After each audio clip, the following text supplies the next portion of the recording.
ഓം ശാന്തി. എന്തുകൊണ്ടാണ് എൻ്റെ ജീവിതത്തിൽ ദുഃഖമില്ലാതാകാത്തത്? സിസ്റ്റർ പറയുന്ന ഒരുപാട് കാര്യങ്ങൾ ഞാൻ പ്രാക്ടിക്കലാക്കാൻ ശ്രമിക്കുന്നുണ്ട്. കഴിവിൻ്റെ പരമാവധി പരിശ്രമിക്കുന്നു. എന്നിട്ടും എനിക്കൊരു സൊല്യൂഷൻ കണ്ടെത്താൻ പറ്റുന്നില്ല. എനിക്ക് മുന്നോട്ട് പോകാൻ സാധിക്കുന്നില്ല. എന്തുകൊണ്ട് ദുഃഖങ്ങൾ എന്നെ മാത്രം വിട്ടൊഴിയുന്നില്ല? ഇങ്ങനെ നിരവധി ചോദ്യങ്ങൾ പലപ്പോഴായിട്ട് ഞാൻ കേട്ടുകൊണ്ടേയിരിക്കുകയാണ്. ഇന്ന് എല്ലാവർക്കും വേണ്ടി ഒരു ഉത്തരം പറഞ്ഞു തരികയാണ്. ഒരിക്കൽ ഒരു ഗുരുവിൻ്റെ ആശ്രമത്തിൽ ഒരു ശിഷ്യൻ പഠനം പൂർത്തിയാക്കി സ്വന്തം വീട്ടിലേക്ക് തിരിച്ചു പോകാൻ വേണ്ടി നിശ്ചയിച്ചു. അങ്ങനെ ഗുരുവിൻ്റെ ആശീർവാദമൊക്കെ വാങ്ങി പോവാൻ സമയത്ത് സങ്കടത്തോടെ ശിഷ്യൻ ഗുരുവിനോട് പറയുകയാണ്, അങ്ങയുടെ ഈ തണലിൽ ഈ ഒരു സംരക്ഷണത്തിൽ ജീവിക്കുമ്പോൾ എനിക്കൊരു ടെൻഷനും ഉണ്ടായിരുന്നില്ല. എത്ര സന്തോഷത്തോടെ സുഖത്തോടു കൂടി എൻ്റെ ജീവിതം കഴിഞ്ഞു പോയി.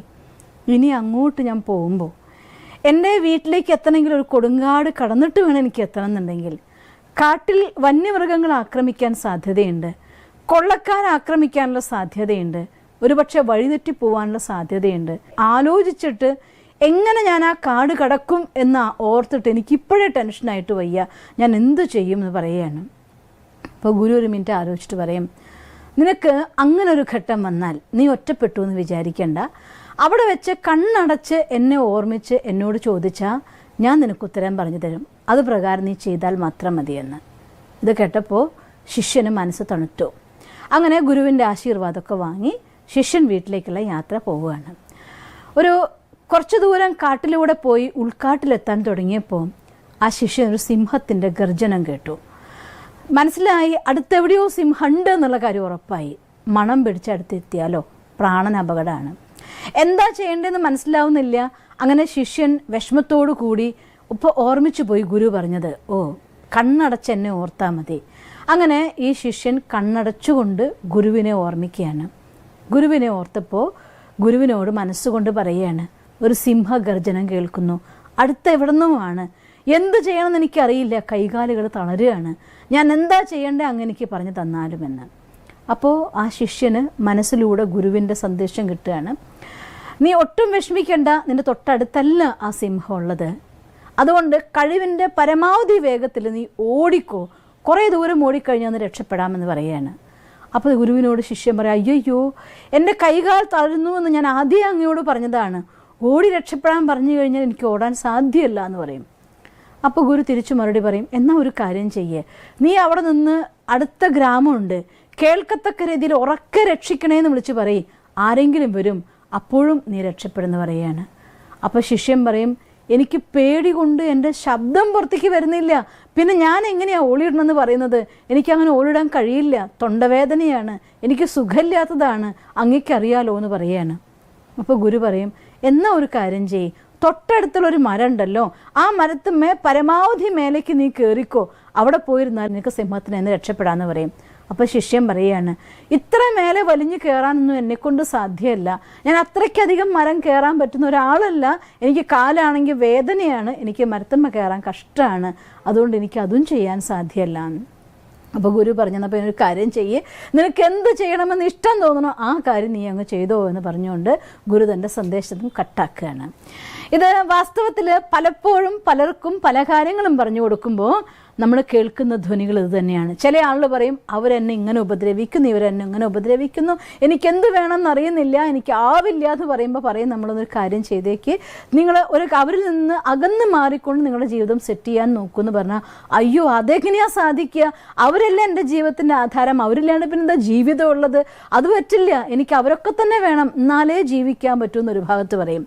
എന്നാൽ അവരുടെ അടുത്ത് പറയുകയാണ്, എന്നാൽ ഒരു കാര്യം ചെയ്തേക്ക്, നിങ്ങൾ അവരുടെ അടുത്ത് എതിർക്കാൻ നോക്ക്, മോശമായിട്ട് പെരുമാറുമ്പോൾ എനിക്ക് ഇവരുടെ കൂടെ ചേർന്ന് മുന്നോട്ട് പോയേ പറ്റൂന്ന് കണ്ടു കഴിഞ്ഞാൽ അവരുടെ തിന്മകളെ ഇല്ലാതാക്കാൻ വേണ്ടി അവർ ചെയ്യുന്ന തിന്മേനെ എതിർക്കാൻ പറഞ്ഞാൽ, അയ്യോ അങ്ങനെ ചെയ്താൽ അവരൊക്കെ വിഷമിക്കില്ലേ, അതിന് ഇങ്ങനെയായി പോവില്ലേ, പിന്നെയും അവരെന്നെ കുത്തിയാലോ ഉപദ്രവിച്ചാലോ അതും എനിക്ക് പറ്റില്ല എന്ന് പറയും. എന്നാൽ അവർക്ക് പറഞ്ഞു കൊടുക്കുന്ന ഒരു കാര്യം ചെയ്യും, ഇതൊന്നും അല്ലാത്തൊരു പോംവഴിയും ഉണ്ട്, നമ്മുടെ സ്വസ്ഥിതിനെ ഉയർത്തുക, നിങ്ങൾ സ്വയം മെഡിറ്റേഷൻ പ്രാക്ടീസ് ചെയ്യേ, ഏർലി മോർണിംഗ് എഴുന്നേൽക്കൂ, ഈശ്വരന് കത്തെഴുതൂ, മെഡിറ്റേറ്റ് ചെയ്യൂ, അഫർമേഷൻ ചെയ്യൂ, നമ്മുടെ നെഗറ്റീവ് അക്കൗണ്ട്സിനെ സെറ്റിൽ ചെയ്യാനുള്ള വീഡിയോ ചെയ്യൂ, ഇതൊക്കെ ചെയ്യാൻ പറഞ്ഞാൽ പറയും, ഞാനൊരു സാധാരണ ആളാണ്, നേരത്തെ എണീക്കുക, ഞാൻ ശ്രമിക്കാം, എനിക്ക് പറ്റുന്നില്ല, മെഡിറ്റേഷൻ ഞാൻ ഇരിക്കുന്നുണ്ട്, എനിക്ക് കോൺസെൻട്രേഷൻ കിട്ടുന്നില്ല, എന്ത് ചെയ്യണമെന്ന് പറഞ്ഞാലും നമുക്കതിനൊന്നും പറ്റില്ല എന്ന് പറഞ്ഞുകൊണ്ടിരിക്കുന്ന ഒരാളെ സഹായിക്കാൻ ഈശ്വരന് പോലും സാധ്യമല്ല. ഞാനത് ഭഗവാന്റെ മഹാവാക്യത്തിലൊരു കാര്യത്തിനെ നിങ്ങൾക്ക് എടുത്തു പറഞ്ഞു തരികയാണ്. ഒരിക്കൽ ഒരു ചോദ്യത്തിൽ, ഞാൻ മുന്നും ഒരു പോയിന്റിൽ ഇത് പറഞ്ഞു എന്ന് ഓർക്കുന്നുണ്ട്, ഒരിക്കൽ ഒരു ചോദ്യത്തിന് വന്നിട്ടുണ്ടായിരുന്നു പരമാത്മാവിൻ്റെ ക്ലാസ്സിൽ. ഒട്ടകപ്പക്ഷിയുടെ അടുത്ത് നീ ഒരു പക്ഷിയല്ലേ, പറക്കാൻ പറഞ്ഞാൽ ഒട്ടകപ്പക്ഷി പറയും, അയ്യോ ഞാനൊരു മൃഗാണ്, ഇത്രയും വലിയ ശരീരം കൊണ്ട് എനിക്ക് പറക്കാൻ പറ്റില്ല എന്ന് പറയും. നീ ഒട്ടകല്ലേ, എന്നാൽ ഭാരെടുക്ക് എന്ന് പറഞ്ഞാൽ പറയും, അയ്യോ ഞാൻ ഒട്ടകല്ല, ഒരു പക്ഷിയല്ലേ, എന്നെ കൊണ്ട് ഭാരെടുക്കാൻ പറ്റില്ല എന്ന് പറയുമെന്ന്. ജീവിതത്തിൽ എന്ത് ചെയ്യാൻ പറയുമ്പോഴും അതിന് ചെയ്യാതിരിക്കാനുള്ള കാരണങ്ങൾ കണ്ടെത്തുന്നതിൽ എക്സ്പെർട്ടീസ്, പ്രഗത്ഭരാവുന്നവരാണ് ഒരുപാട് ആളുകൾ. അതുകൊണ്ട് ഞാൻ കണ്ടെടുത്തോളം, അനുഭവിച്ചിടത്തോളം, മനസ്സിലാക്കിയെടുത്തോളം, പഠിച്ചെടുത്തോളം എൻ്റെ സ്വന്തം ജീവിതത്തിൻ്റെ അനുഭവങ്ങളുടെ ആധാരത്തിൽ നിന്ന് ഒരു കാര്യം ചെയ്യണം എന്ന ദൃഢനിശ്ചയം നിങ്ങൾക്കുണ്ടെങ്കിൽ ആ കാര്യം ചെയ്യുന്നതിൽ നിന്ന് തടയാൻ വേണ്ടി 999 തടസ്സങ്ങൾ വന്നാലും ഒരു കാര്യം കണ്ടെത്തിക്കൊണ്ട് അവർ ആ കാര്യം ചെയ്തിരിക്കും. അതേസമയം എനിക്ക് ചെയ്യണ്ടെന്നൊരു കാര്യം നിങ്ങൾക്ക് ഉണ്ടെങ്കിൽ 999 കാര്യങ്ങൾ ചെയ്യാനുള്ളതും ഒരു കാര്യം വേണ്ടാത്തതുമാണെങ്കിൽ ആ ഒരു കാര്യത്തെ പിടിച്ച് നിങ്ങൾ ചെയ്യാതിരിക്കുകയും ചെയ്യും. അതുകൊണ്ട് സ്വന്തം ജീവിതത്തെ ഉദ്ധരിക്കാൻ നിങ്ങൾ ആഗ്രഹിക്കുന്നുണ്ട് എങ്കിൽ, അവനവൻ്റെ ജീവിതത്തിലെ ദുഃഖമില്ലാതാക്കാൻ നമ്മൾ ആഗ്രഹിക്കുന്നുണ്ടെങ്കിൽ, ഈ ഒരു കാടിൻ്റെ ഉദാഹരണം പറയാൻ കാരണം ജീവിതം ഒരു കാട് തന്നെയാണ്, കലിയുഗം ഒരു കാട് തന്നെയാണ്. യുഗങ്ങൾ 4, ആ 4 യുഗങ്ങളിൽ ഏറ്റവും കഠിനമായിരിക്കുന്ന അനുഭവങ്ങളുടെ യുഗം കലിയുഗം എന്ന് തന്നെയാണ് പറയുക. കാരണം കലിയുഗം ഓരോരുത്തരും അവനവൻ്റെ പാപകർമ്മങ്ങളും അതിൻ്റെ ഫലങ്ങളും അനുഭവിച്ചു തീർത്തുകൊണ്ടിരിക്കുന്നതായിട്ടുള്ള യുഗമാണ് കലിയുഗം.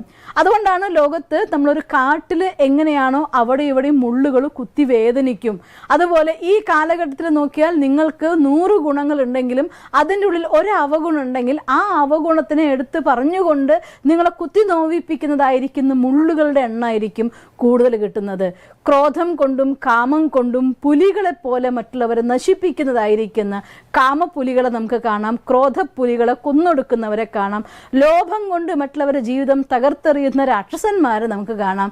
ഇങ്ങനെ ഇതെല്ലാം നിറഞ്ഞൊരു കാട് തന്നെയാണ് ഈ കലിയുഗം എന്ന് പറയുന്നത്.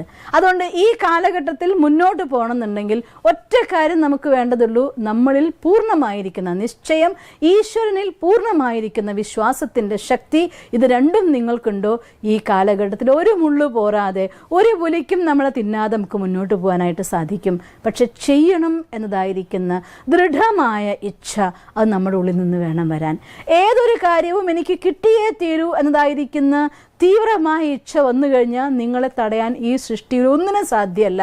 അതുകൊണ്ട് എൻ്റെ ജീവിതത്തിൽ നിന്ന് ദുഃഖമില്ലാതാക്കണം എന്ന് ദൃഢനിശ്ചയം നിങ്ങൾക്കുണ്ടോ എങ്കിൽ തീർച്ചയായിട്ടും മറ്റൊന്നും നമുക്ക് ചെയ്യാൻ പറ്റിയില്ലെങ്കിലും സ്വസ്ഥിതിയെ ഹൈറ്റ്സിലേക്ക് കൊണ്ടുപോകാൻ മേലെ ഹെലികോപ്റ്ററിൽ നിന്ന് താഴെ നോക്കുമ്പോൾ, ഇതും ഭഗവാന്റെ മഹാവാക്യം ഞാൻ ഓർത്തു പോവുകയാണ്, ഹെലികോപ്റ്റർ വ്യൂ. നിങ്ങൾ മേലെ നിന്ന് താഴേക്ക് നോക്കി നോക്ക്, ഈ വലിയ ഭൂമി പോലും നിങ്ങൾക്കൊരു ചെറുതായിട്ട് കാണാൻ സാധിക്കും. അതുപോലെ നമ്മുടെ സ്ഥിതിയെ ഹൈറ്റ്സിലേക്ക് കൊണ്ടുപോകും തോറും പ്രശ്നങ്ങൾ ചെറുതായിക്കൊണ്ടിരിക്കും. മറിച്ച് അവസാനം നിങ്ങൾക്ക് ഇതൊക്കെ ഒരു മനോഹരമായിട്ടുള്ള കാഴ്ചയായി തോന്നും. എല്ലാവരും നിങ്ങൾക്ക് സഹയോഗികളായിട്ട് മാറും. ആ രീതിയിൽ മാറാൻ, നമ്മുടെ സ്വസ്ഥതയെ ഉയർത്താൻ വേണ്ടി മെഡിറ്റേഷൻ പ്രാക്ടീസ് ചെയ്യുക, പോസിറ്റീവായിട്ടുള്ള ലെസൺസ് പഠിക്കുക, അതിനെ ഓർമ്മിക്കുക, പോസിറ്റീവ് അഫർമേഷൻസ് ലൈഫിൽ കൊണ്ടുവരിക, ജീവിതത്തെ ഹൈറ്റ്സിൽ കൊണ്ടുപോവുക. ഇത് മറ്റാരും ചെയ്യേണ്ട കാര്യമല്ല, നമ്മൾ സ്വയം ചെയ്യേണ്ട കാര്യമാണ്. ഈ ഉത്തരവാദിത്വം നിങ്ങൾ ഏറ്റെടുക്കാൻ തയ്യാറാണോ? നിങ്ങളുടെ ജീവിതം മാറ്റിമറിക്കാനുള്ള ഉത്തരവാദിത്വം അത് ഈശ്വരനുള്ളതാണ്. നമ്മുടെ ഭാഗം നമ്മൾ ചെയ്യുമെങ്കിൽ ബാക്കി ഭാഗം ഭഗവാൻ ഒരു വിട്ടുവീഴ്ചയും കൂടാതെ ചെയ്തു തരും. നമ്മുടെ ജീവിതത്തിലെ എല്ലാ ദുഃഖങ്ങളും ഇല്ലാതാക്കി അതിജീവിച്ചുകൊണ്ട് സന്തോഷത്തോടെ ജീവിച്ച് കാണിക്കാൻ നിങ്ങൾക്ക് സാധിക്കുകയും ചെയ്യും. അങ്ങനെ സാധിക്കട്ടെ എന്ന് ഞാൻ ഈശ്വരനോട് പ്രാർത്ഥിക്കുന്നു. ഓം ശാന്തി.